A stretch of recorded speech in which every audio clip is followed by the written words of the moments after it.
My name is Tom Leahy, and I'm the pilot this weekend for the Experimental Aircraft Association Ford Tri-Motor Tour here at Springfield. I'm here today with this unique airplane to fly. We encourage everybody to come out and look at it, see it, touch it, feel it, and go for a ride in it. We'll be here all weekend. I'll be here all weekend. It's a 1929 Ford Tri-Motor, number 146 of 199 that were built. One of 6 that's still flying today, and the only one that flies on a regular basis and gives rides, much like we'll do this weekend while we're here. The airplane was the precursor to Eastern Airlines. It was an Eastern Air Transport airplane and Pitcairn Airways, and it was purchased to operate a mail contract along the east coast of the United States, up and down the east coast, and thus it was a short-haul airplane. So it's a smaller, one of the smallest versions of the Fords that are out there. This one has a low gross weight of 10,100 pounds. The range of the airplane is about 3.5 hours. The safe range to operate the airplane is in the 2.5 hour vicinity. The airplane goes so slow, the speed is 85, so as the wind increases, you don't cover a lot of ground. So the airplane's purpose was to fly up down the East Coast and make short hops where they fueled it frequently with mail in it. The airplane cruises at 85 miles an hour, and it burns a gallon of fuel, aviation fuel, every minute, 1 gallon for each minute that it flies.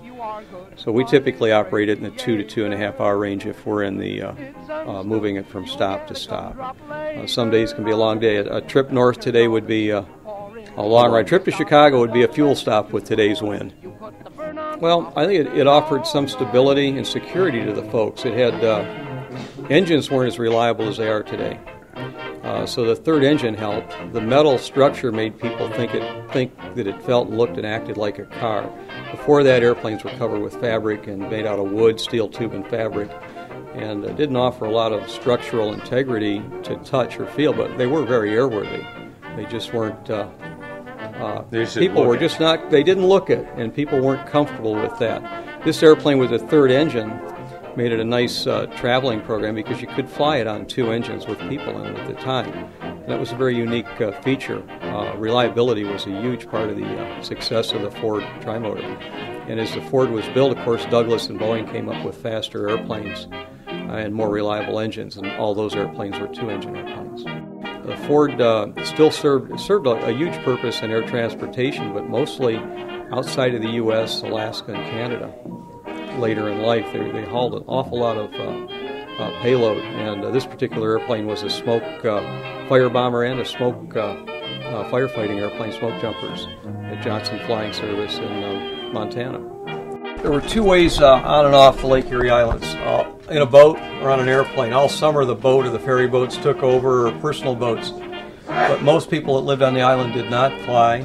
And the Lake Erie Islands have always had a rather large population. I think South Bass Island probably has maybe 1,000 people on it today, in the 30s, 40s, 50s, and on through.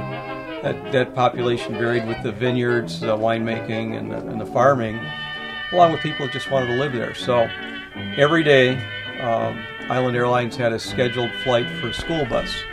And all the kids were deposited, picked up at one island, dropped off at another, depending on which school they were attending, middle school, high school, kindergarten.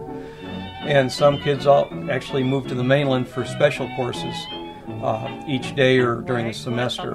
So every day you'd pick up and you'd drop off, and the Island Airlines would use a Ford Tri-Motor to do that. And they had an airplane based actually on the islands and one on the mainland. One of their pilots lived on the island, and he operated the school bus run. He started out on the islands every morning and moved the kids around. And again in the evening. And during the day they ran a scheduled flight, I think 5 flights a day of mail and everything else that you could, farm animals, lumber. And during the off-season, the ferry boats would stop right around Thanksgiving, plus or minus a few days, and not start up until sometime in April. So the only way on and off the Lake Erie Islands was either in the airplane or, when the ice was good, in an ice car or a boat, which was just an old car with nails in the tires that they ran across on ice roads. Very interesting operation. I have 2 real close friends that actually grew up on the islands and flew the Ford back and forth to school every day for 12 years. That's amazing. It's just a great deal. That's just amazing. This airplane was, this particular airplane was not in World War II. This airplane would have been out of the country about that time. I think the airplane would have been in South America or with the Cubana Airlines folks. This airplane did start Cubana Airlines, and Cubana is still with us today. And the airplane would have been in that time frame in South America or Cuba.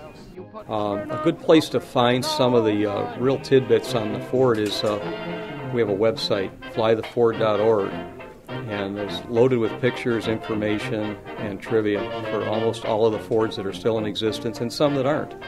The airplane is it's a lot of fun. It's very comfortable. It's not as noisy as it might look. It's much quieter than you would think. View is great. You can see everything all around. Everything happens almost in slow motion because the airplane flies much slower than the airplanes we're used to today. We fly at speeds that a jet airliner would have to still be on the runway or the taxiway. So it's a lot of fun. The view is great. To fly the airplane is a great experience. It suffers all of the ills of a big old airplane. Most of those things were engineered out of the system as we progressed. It doesn't take extreme skill.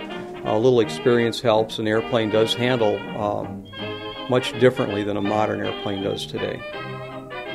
The airplane flies, its stall speed is about 58 miles an hour. It cruises right around 85 or 90, and we take off right around 70. So everything happens in that small window of right around 70 to 85.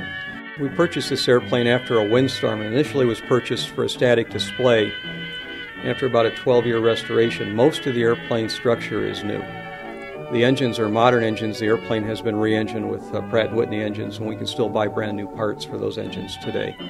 The airplane's maintained on a regular basis. Every 100 hours, the airplane receives a thorough inspection, and we have 8 mechanics that work on it full-time when it's in the hangar to look at that. We fly it about 300 hours a year, so it's inspected 3 times a year at a minimum. And every day before we fly it, and short-term as we look at it, we have specific tasks we like to look at during the flying season. The engines turn rather slow, like 1600 RPM, so there's not a lot of noise associated with the engines once it gets going. So you can sit in here and talk back and forth without yelling at each other. It works rather well. But it is a little noisier up front because we're sitting right on top of the exhaust stack for the forward engine. The lights are things that you might have found in an old car, and the switches are all people use in the airplane business car parts. And Ford used Ford parts since that's what he did. So you can find those things in almost all old airplanes. A lot of car parts, door handles, window knobs. The window knobs are not what belongs on here. They seem to disappear. The flight is $70. It lasts about 10 minutes in the air, plus or minus depending on air traffic and ground traffic. So we're in the airplane about 15 or 20 minutes, with 10 of that being in the air. Cost is $70, and the co-pilot seat is available on a limited basis for $100. All the seats are aisle seats, and all the seats are window seats. So that's a real nice feature. There's nobody next to you, just the window or the aisle.